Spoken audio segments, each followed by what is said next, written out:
Women claim many and varied examples of how they've been oppressed by men in the workplace, how they've not been allowed to do certain jobs, how they've been kept out of legal and political decision-making, how the brilliance of women has been suppressed. There's still huge institutional gender discrimination against women, and we have to recognise that. We're not reminded that society much prefers to send men into battle, down mine shafts, up telegraph poles and into sewers, and they'll certainly not tell you why society is happy to send men into danger whilst protecting women from the same. Women often complain about men not doing housework. Indeed, in Spain, there's a new legal right for women to claim grounds for divorce if the husband doesn't do a share of the housework. Needless to say, there's no equivalent obligation for her to earn a share of the income. Housework? What the hell is it coming down to housework for?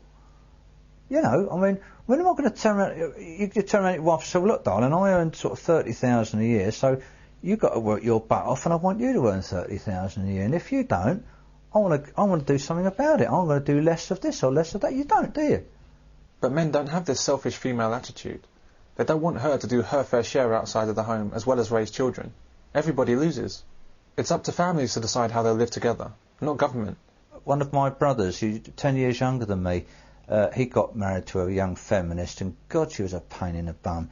He was studying to do his accountancy exams, so she and he knew that give it 2 or 3 years down the line, he was going to be on the real big money. You're talking 100,000 a year stuff, you know.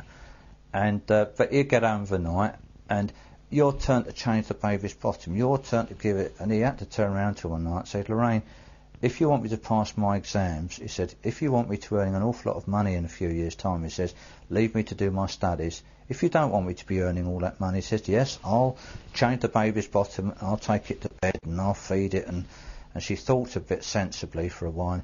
I think you're right, Donald, yes, I'll do it. But that's self-interest motivated. Exactly, I know. So but unfortunately it took self-interest to bring her round, you know? Yeah. A male chauvinist is a man who thinks women are inferior, speaks to them as inferiors, or treats them negatively based solely upon their sex. As with much of what feminists have to say about the opinions and actions of men, accusing men of chauvinism can rarely be justified. You male chauvinist King Kong pig! Oh, I'm a male chauvinist pig. The worst kind. Men have never treated women as inferior. Quite the opposite. Men have treated women, mostly woefully undeserving women, as morally superior.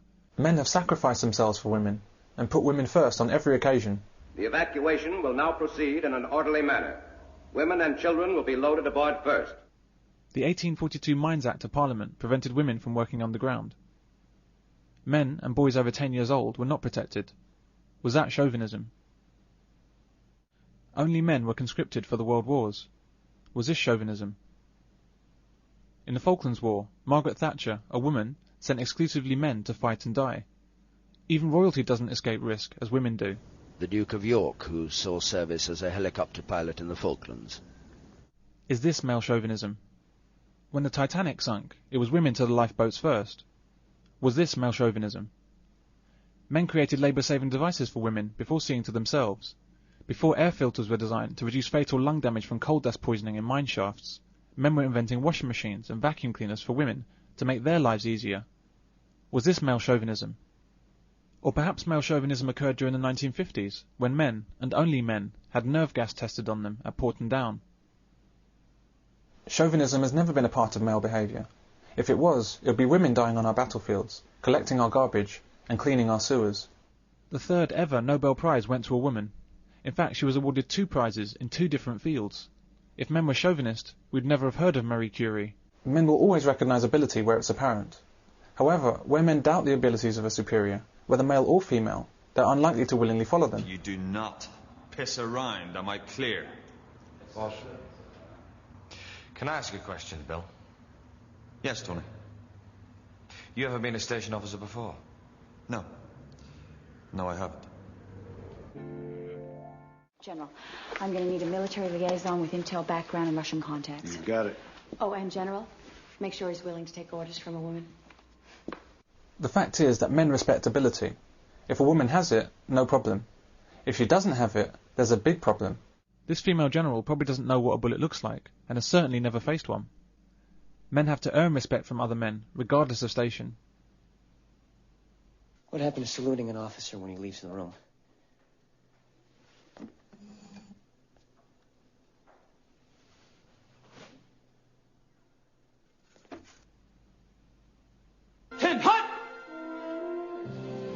was an officer on deck.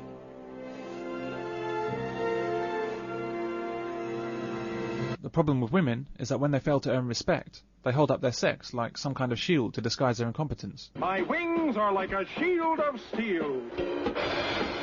That's why women promoted in the armed forces is such a travesty. They haven't proven themselves, they can't do the job, yet men must follow their orders, or else they have a problem with women. Men don't have a problem with women, they have a problem with incompetence. It may get them killed. If they've done it and they've known their stuff and they've worked to get there, then fine, they command the spirit of the team. But if what most people don't command the respect of is people that will come straight out of university or whatever, go into the forces on a superior level, knowing academically they might be up for the job, but they've never actually come across any scenarios, fought any live fires, had any kind of conflict, and yet they'll come in and speak to some of the older and bolder guys, who've been in like 20 years, have been there, done that before they left school,